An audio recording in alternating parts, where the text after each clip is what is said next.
Қайырлы күн. Бүгінгі мастер-класста светильник себеттегі лилия гүлін жасаймыз. Сіздер материалдармен таныстырып шығайын. Керекті материалдар. Бізге ең алдымен осындай себет керек болады. Және кішкентай пенопласт, дәл ортасында тұрған бұл пенопласт размері 13-14 сантиметр алсаңыздар болады. Қалыңдығы 5 мм пенопласттың. Және гүлдерді жасау үшін изолон деген материалды қолданамын. Ал жапырақтарын глитерный фоамираннан қолданамын. Фоамиран деген материал. Негізі жапырақтарында изолоннан жасасаңыздар да болады. Және осындай проволокалар керек. Бұл проволока вязальный проволока деп аталады. Строительный құрылыс дүкендерінен тапсаңыздар болады. Ыстық клей керек, маркер керек болады қара. Және тейп лента. Бұл біздің гүлдердің сабақтарын орау үшін керек тейп лента. Және светильник болу үшін гирлянда қолданамыз. Ыстық фен керек болады. Ыстық фен бізде гүлдердің формасын келтіруге қажет. Міне осы материалдар бізге бүгін керек болады. Ең алдымен біз лилия гүлдерін және оның бутондарын және де астыңғы корзинаны ішіне қойылатын жапырақтарды жасауымыз керек. Дәл осы жапырақтар бұл менің YouTube каналымда бар. Гортензия гүлі десеңіздер, осы жапырақтардың істелу жолы шығады. Ал бүгін сіздерге лилия мен бутон жасап көрсетемін. Ең алдымен бізге осындай тік төртбұрыш кесіп аламыз. Ұзындығы 13-5, ені 7 см. Бұл лилия гүлінің жапырағы. Бұдан бізге 6 штук керек. Себебі лилия гүлі өзі 6 жапырақшадан тұрады. Ал мына сары изолонна мен бутондарын жасаймын. Бұның ұзындығы 14, ені 5 см. Ал жапырақтары ұзындығы 14, ені 5 см. Міне осындай тік төртбұрышты барлығын дайындап кесіп аламыз. Қазір мен сіздерге ең алдымен лилия гүлінің жапырағын кесуді көрсетемін. Дәл жапырақшаға ұқсатып, жоғарғы жағын доғалдау, астыңғы жағын 2 сантиметрдей қалдырамыз. Міне дәл осы видеоға қарап кессеңіздер, негізі кесу жолы өте оңай. Жапыраққа ұқсастырып кессеңіздер болады.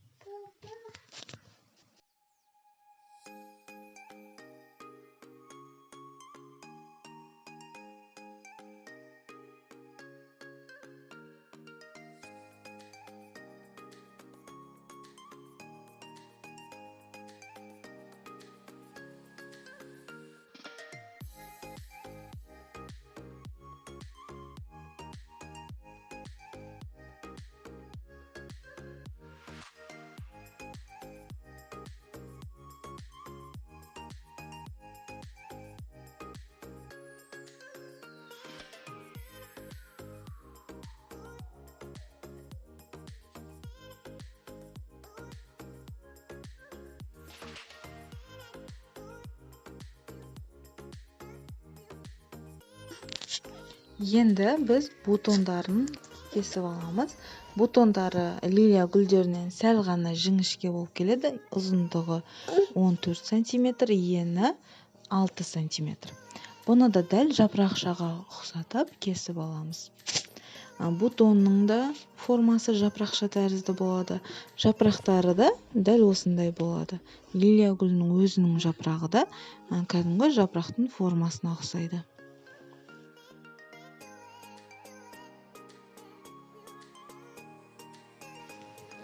Міне бутондары бітті. Бір бутоны 4 жапырақшадан тұрады. Енді әр бутонға 3 жапырақтан, жасыл жапырақтан кесіп аламыз. Бұның да кесілу жолы оңай. Дәл сопақша жапыраққа ұқсатып кесіп аламыз.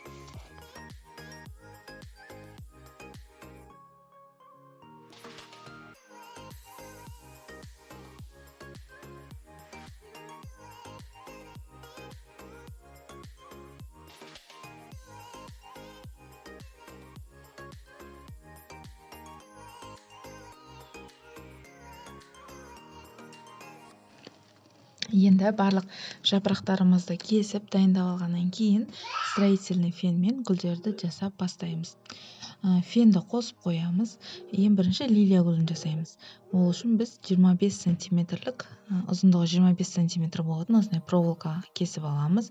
Дәл жапырақтың ортасына қойып, астыңғы жағынан қысып, қолыңызбен ұстап, сөйтіп фенге қыздырып, бір-біріне жабыстырамыз. Изолон фенге қызыған кезде бір-біріне жабысып қалады. Сонда ешқандай клейсіз осы гүлдерді жасап шығамыз. Изолонмен жұмыс жасаған кезде бізге клей керек жоқ. Міне қараңыздар, осындай жапырақша пайда болады. Міне соны біз артқа қарай, арт жағына қарай шалқайтып, сәл лилияның формасын беріп майыстырып қоямыз. Қазір тағы да сіздерге анығырақ көрсетемін. Міне проволоканы ортасына қоямыз, астыңғы жағынан ұстаймыз.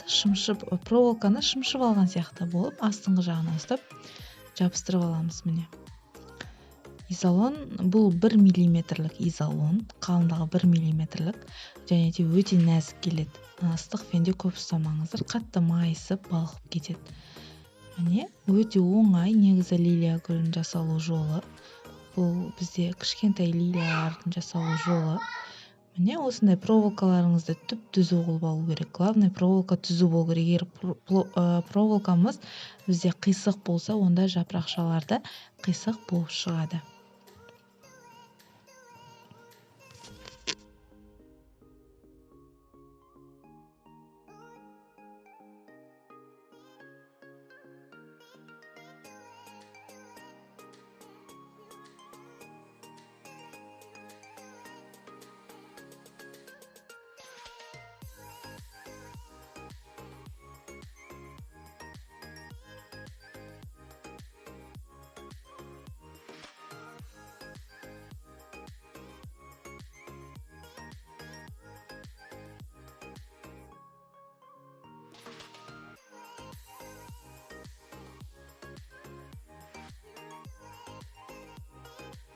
Лилия гүлінің жапырақшалары дайын.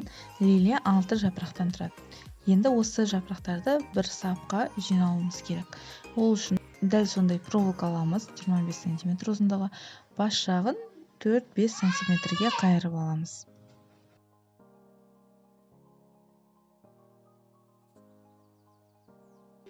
Бізге тағы да изолонның кішкене бөлігі керек болады. Ұзындығы 10, ені 6 см-лік осындай төртбұрыш кесіп аламыз. Қайырған жерімізге салып, осы проволоканы айналдыра изолонды ерітіп фенге бір-біріне жабыстырамыз. Изолонды қыздырған кезде айналдыра тез-тез жабысады өз-өзіне.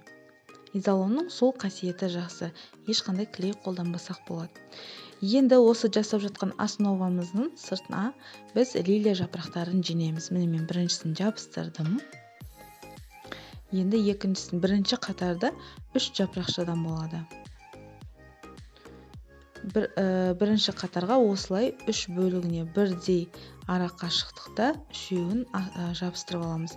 Мен бұл жерде ыстық фенмен жабыстырып жатырмын. Ыстық фенмен жабысады.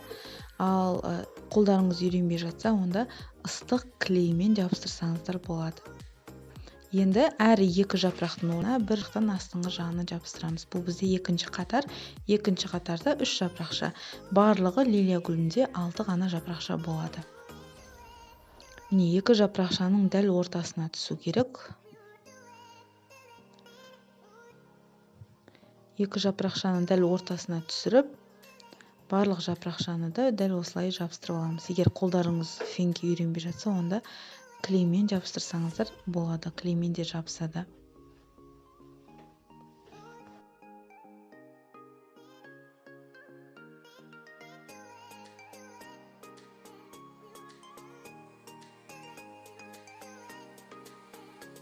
Гүліміз дайын. Біз өзіміз ішінде проволока болғаннан кейін қалаған форма беріп, өзімізге ұнаған формада майыстырып аламыз. Міне біздің гүліміз дайын. Енді гүліміздің астыңғы бөлігін проволокалар көрінбес үшін әдемілеп жасыл тейп лентамен орап шығамыз. Тейп лентаны қолданатын кезде тейп лентаны созу керек.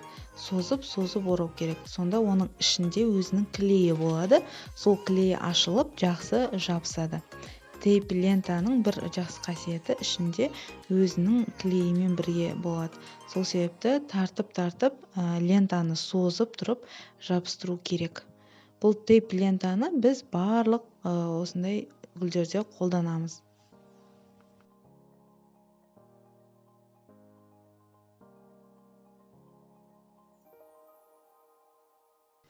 Енді біз бутонын жасаймыз. Қазір мен сіздерге бір бутонды жасап көрсетемін. Бутонның жапырағын фенге қыздырып алып, қолымызбен осындай жолақ, яғни прожилка, жолақ сияқты осылай қолымызбен сызып өтеміз. Тырнақтың болмаған дұрыс, себебі жыртып жіберуі мүмкін. Сәл ғана тырнақты батырмай саусақпен осындай жолақша етіп сызып өтеміз. Сонда біздің лилияда осындай форма пайда болады. Ал жапырақтарын сәл ғана артқа қайырып қоя салсақ болады. Жапырақтарына ешнәрсе жасамай қойсақ болады. Тек артқа қайырылып тұрса болды. Бізде бір бутонға 3 жапырақша болады. Ал лилия гүліне жапырақша жасамаймыз. Енді бутонды жинаймыз. Бутонды жинағанда да дәл жаңағы лилияныңкіндей проволоканы аламыз. Бастапқы жағын қайырып, оған да изолон тағып, сол изолонды проволокаға жақсылап орап аламыз. Міне қараңыздар, ыстық фенге тез жабысады. Ыстық фен болмаса, клеймен жабыстырсаңыздар болады. Клеймен сәл ұзағырақ уақыт кетеді, себебі клей жаққаннан кейін біраз ұстап тұру керек болады. Ал ыстық фенмен өте тез әрі өте жақсы жабысады. Міне осындай основа пайда болды. Енді осыған бутондарды жинаймыз. Бутонды астыңғы бөлігін ғана жабыстырамыз. Міне астыңғы бөлігін қыздырып, фенге қыздырып аламыз. Енді екінші жапырақшаны бірінші жапырағымызға дәл қарама қарсы етіп жабыстырамыз.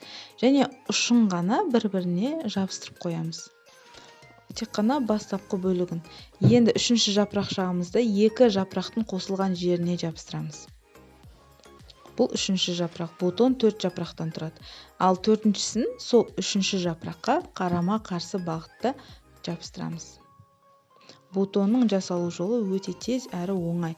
Бұл лилия гүлдерінің бутон дегеніміз, көбісі бутон түсінбей жатады. Бутон дегеніміз енді ғана ашылып келе жатқан гүл. Енді осы жерде бізде жапырақтары фоамираннан болғандықтан бізге клей керек болады. Фоамиран изолонға фенмен жабыспайды. Сол үшін ыстық клейді қолданамыз. Қазір ыстық клейді қосып қоямыз. Міне жапырақтың астыңғы бөлігіне клей жағамыз да осылай жабыстырамыз. Өзінің 3 ғана жапырағы болады. 3 жапырақты 3 жағынан бірдей ара қашықтықта жабыстырып шығамыз. Бізге осы корзинаға, осы себетімізге 6 бутон керек болады. Ал лилия гүлден бізге 7 штук керек. Өздеріңіз қалаған түсті алсаңыздар болады. Ең бастысы түстер бір-бірімен үйлесуі керек. Мысалы, қазір мен сары және де розовый түсті алдым, және күлгін емес, фиолетовый, сиреневый түске жақын осындай бір 3 түсті алдым.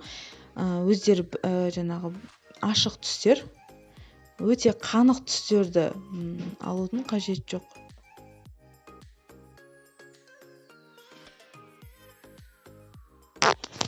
Бутондардың астыңғы бөлігінде әдемілік үшін тейп лентамен орап тастаған жөн.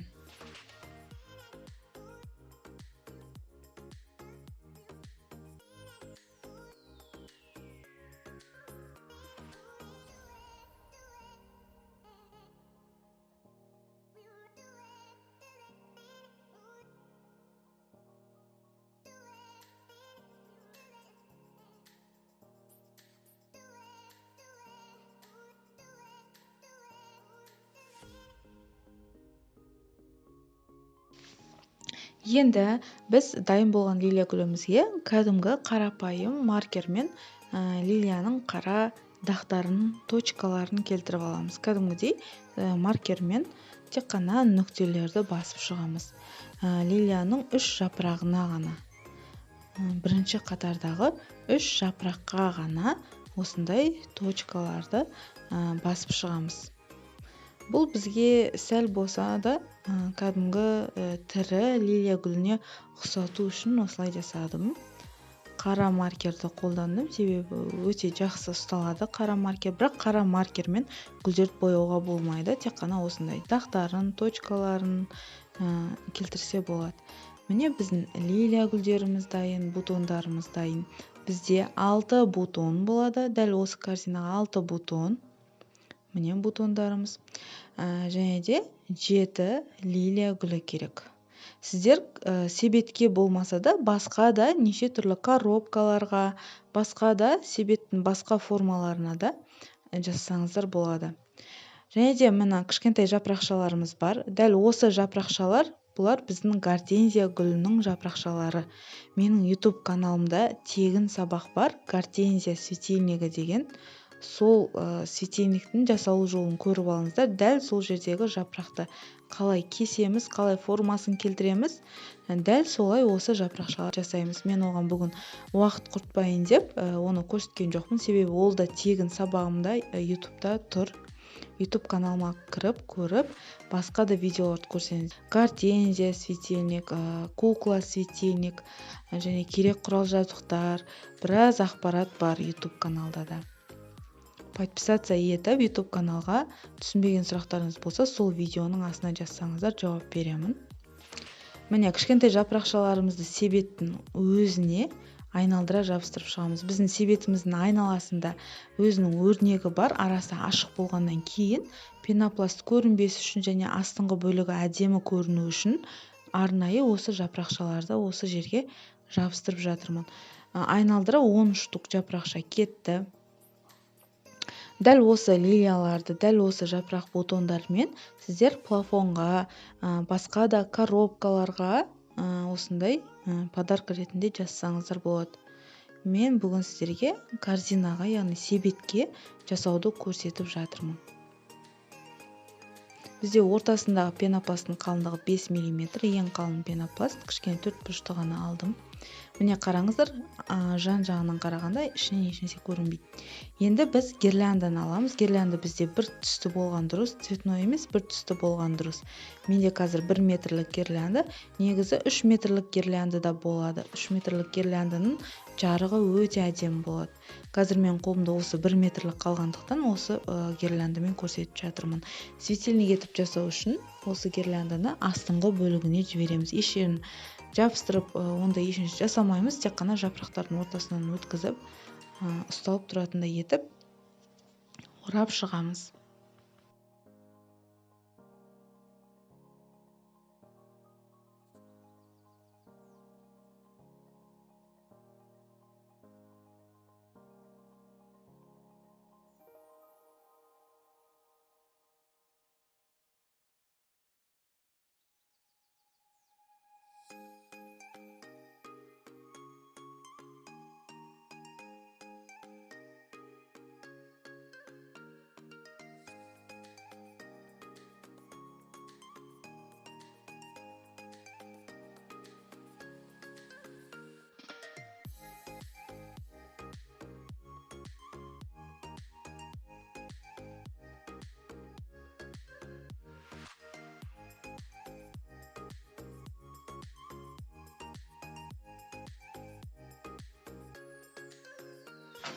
Енді себетімізге лилия гүлдерін жинаймыз.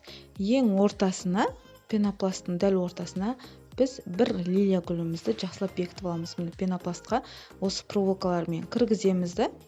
Кіргізген жеріне, қазір менде проволока қатты ұзын болып кетті, астыңғы жағын кесіп тастадым. Мінекей қараңыздар. Дәл ортасына кіргізіп қоямыз. Міне осы биіктік бізге жетеді. Және астыңғы бөлігіне, пенопластқа кірген жеріне біз ыстық клейді жағып қоямыз, чтобы гүліміз жақсы бекітіліп, жақсы ұсталып тұру үшін. Бұл гүл мүлдем алынып кетпейді.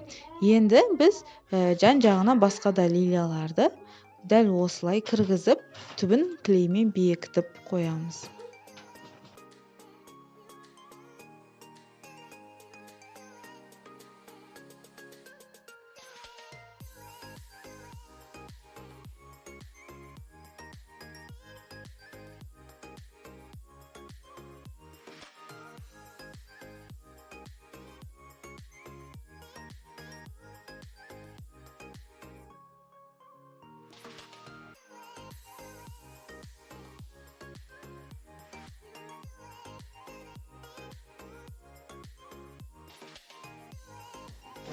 себеттің бір жағына 3 гүл кетеді, ал бір жағына 3-3-3-тен бізге жан-жағына 6 гүл кетеді. Сонымен барлығы бізде 7 лилия кетті, дәл осы себеттің размеріне.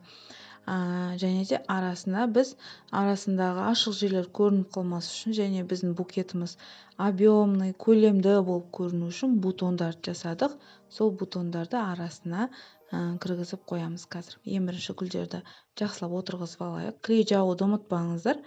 Дәл осындай корзинаға жазсаңыздар, клей жағу керек болады.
Гүлдердің барлығын жақсылап отырғыздық себетке. Бұлар қимылдамайды, өте жақсы бекітілді, жұлынып қалмайды, түсіп қалмайды.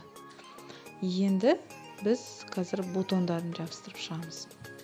Бутондардың ең астыңғы бөлігіне, яғни проволокасына ыстық клей жағып, содан кейін барып пенопластқа кіргізіп қоямыз.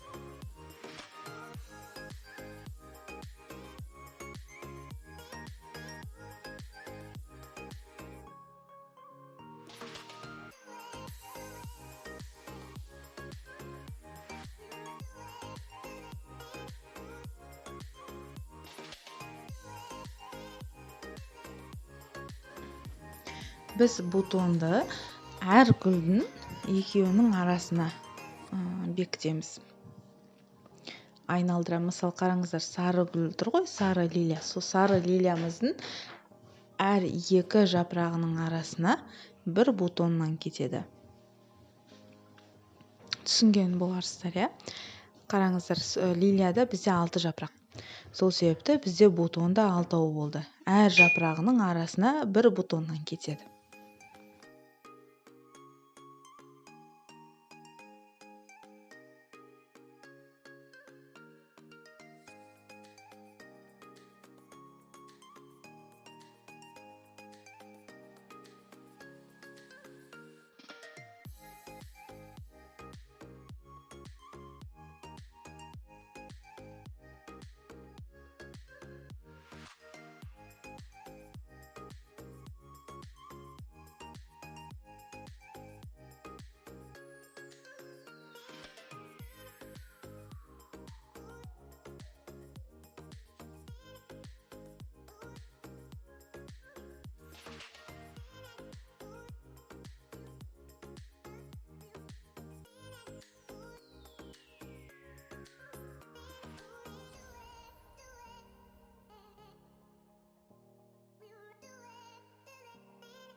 Міне корзинамыз дайын, барлық бутондарды жабыстырдық. Өте әдемі корзина, себет толы лилия гүлдері пайда болды.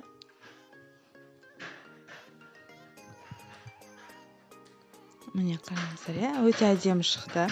Бутондарды қатты биік қоюдың қажеті жоқ, осы биіктік жетеді. Бүгінгі мастер-класс сіздерге түсінікті әрі пайдалы болды деген ойдамын. Егер ұнап жатса, кері байланыс беріп қойыңыздар, иә. Дәл осындай светильниктерді жасау арқылы және де басқа да гигант гүлдер жасап үйреніп, торшер светильниктер жасап үйрену арқылы, фотозонаны арендаға беру арқылы үйде отырып ақ 200 мыңнан жоғары табысқа шығуға болады. Оның барлығын мен сіздерге өзімнің онлайн курсында үйретемін. Қазір бізде онлайн курстарға жеңілдік жүріп жатыр. Онлайн курста сіздерге гүлдерді қалай формировать ету керек, олардың жапырағы әр детальдары бөлек-бөлек үйретіледі. Тонировкасы, барлығы жан-жақты үйретіледі.